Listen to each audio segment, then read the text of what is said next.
दोस्तों हम हर दिन अपने आसपास एक साइकोलॉजिकल ट्रैप का शिकार बनते हैं और हमें इसका बिल्कुल भी एहसास नहीं होता। एक ऐसी चीज जो बिजनेसेस और बड़ी बड़ी पर्सनैलिटीज चुपके से हमारे डिसीजंस को कंट्रोल करने के लिए इसे यूज करते हैं। तो आज की इस वीडियो में मैं आपको 2 पावरफुल मैनिपुलेशन ट्रिक्स के बारे में बताऊंगा जो न सिर्फ बिजनेसेस के प्रॉफिट्स को बढ़ाते हैं बल्कि हमारे डिसीजंस को भी मैनिपुलेट करते हैं। जिनमें से पहला है सोशल प्रूफ, जो हमें समझाता है कि लोग कैसे एक दूसरे को कॉपी करते हैं चाहे फिर उसका रिजल्ट जो भी हो, और ये चीज कई बार जानलेवा भी साबित हो सकती है। और दूसरा है कंसेशन, एक ऐसी ट्रिक जिसे आपके नो को यस में बदलने के लिए डिजाइन किया गया है। तो इस वीडियो को एंड तक जरूर देखना, क्योंकि आप इन टैक्टिक्स को समझ गए तो आपको कोई भी इतनी आसानी से मैनिपुलेट नहीं कर पाएगा। तो चलिए स्टार्ट करते हैं आज की वीडियो।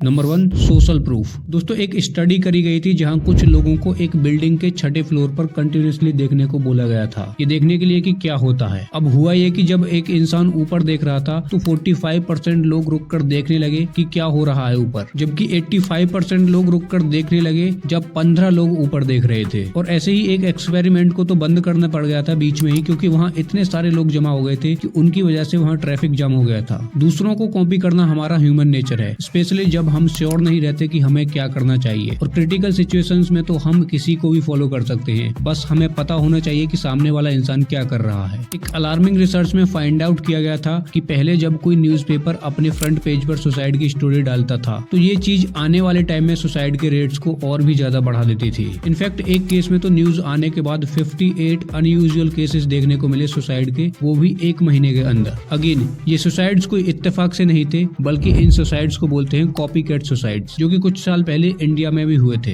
जब न्यूज चैनल ये दिखाने लगे थे कि बच्चे डिप्रेशन की वजह से बहुत सुसाइड कर रहे हैं, तब एक्चुअल में उसके बाद कई बच्चों के सुसाइड के केसेस और भी ज्यादा बढ़ गए थे। वहीं दूसरी तरफ एक पॉजिटिव साइड पे इस सेम प्रिंसिपल का यूज किया गया था बच्चों के दिमाग से कुत्तों का डर खत्म करने के लिए। जो बच्चे कुत्तों से डरते थे उन्हें दिखाया गया ऐसे बच्चों को जो बिना डरे कुत्तों के साथ खेलते थे। नाउ इस एक्सपेरिमेंट में ऐसे बच्चों को हर दिन 20 मिनट उन खेलते हुए बच्चों को दिखाया जाता था, जिसका रिजल्ट ये निकला कि बस 4 दिन के अंदर 67% बच्चों का डर पूरी तरह से खत्म हो गया था और वो खुद भी कुत्तों के साथ खेलने लगे। आपने भी देखा होगा कि जब सब हंसते हैं तो हमें भी हंसी आने लगती है। वेल ये एक सोशल प्रूफ ट्रिगर का एग्जांपल है। इसीलिए आप देखोगे कि कई कॉमेडी शोज में जोक्स के बाद रिकॉर्डेड हंसी बजती है, या फिर वो लोग ऐसे जज को रखते हैं जो बहुत ज्यादा हंसते हैं, जिसकी वजह से फिर हमें भी कहीं ना कहीं ये फील होता है कि जोक्स बहुत फनी है, जबकि वो इतने फनी भी नहीं होते। बिजनेस रिलेटेड एग्जाम्पल दो तो कंपनीज ऐसा बोलती है कि उनका प्रोडक्ट लार्जेस्ट सेलिंग है या फास्टेस्ट ग्रोइंग है वगैरह वगैरह। मतलब वो ऐसा दिखाने की कोशिश करते हैं कि हर कोई उनके प्रोडक्ट को खरीद रहा है। वेल वो लोग ऐसा करते हैं क्योंकि हम वो चीजें ज्यादा करते हैं जो सब कर रहे हैं। तो बेसिकली इन सारे एग्जांपल से आप ये बात समझ सकते हो कि दूसरों को कैसे भी ये बिलीव कराओ कि आप जो उनसे करवाना चाहते हो उसे सभी लोग कर रहे हैं, स्पेशली जिन्हें वो जानते हो या उनके किसी भी तरह के रिलेशन में हो।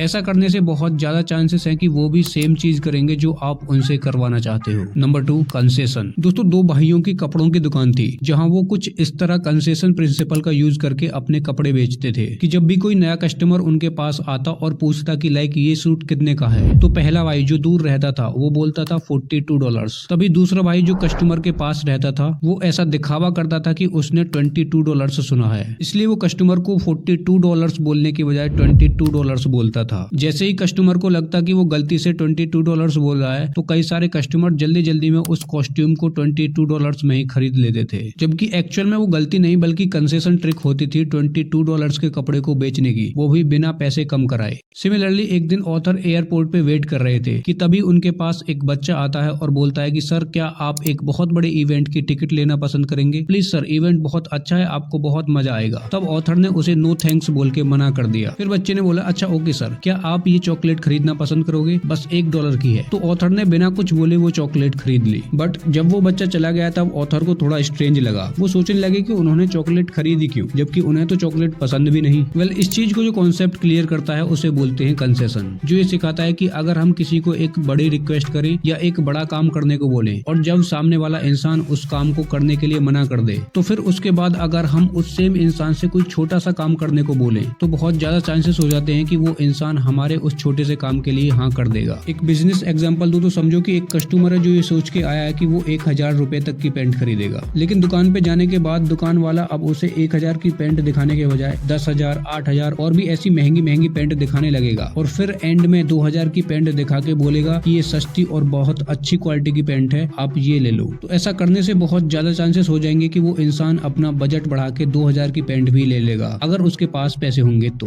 क्योंकि अब 10,000, 8,000 के सामने 2000 बहुत कम लगेगा और यही कंसेशन का ट्रिगर है। सिमिलरली अगर आप चाहते हो कि कोई आपकी बात माने तो पहले आप सामने वाले इंसान को कोई एक बड़ी रिक्वेस्ट करो जो आपको पता हो कि सामने वाला नहीं करेगा, और फिर आप उसे वो काम करने को बोलो जो आप उससे एक्चुअल में करवाना चाहते हो, जो कि कंपैरिजन में उससे काफी छोटा होगा। तो ऐसा करने से काफी ज्यादा चांसेस होंगे कि वो आपकी रिक्वेस्ट सुन लेगा। और एक और बात, आप जो भी बड़ी रिक्वेस्ट करो वो रियलिस्टिक होनी चाहिए, ना कि एक स्टूपिड सी बड़ी रिक्वेस्ट। तो कैसी लगी आपको वीडियो कमेंट सेक्शन में जरूर बताना, और आने वाली वीडियो किस टॉपिक पर चाहते हो वो भी कमेंट करना। बाकी वीडियो पसंद आई हो तो वीडियो को अपने दोस्तों के साथ शेयर करना, और ऐसी और भी वीडियोस के लिए इस चैनल को सब्सक्राइब जरूर कर लें।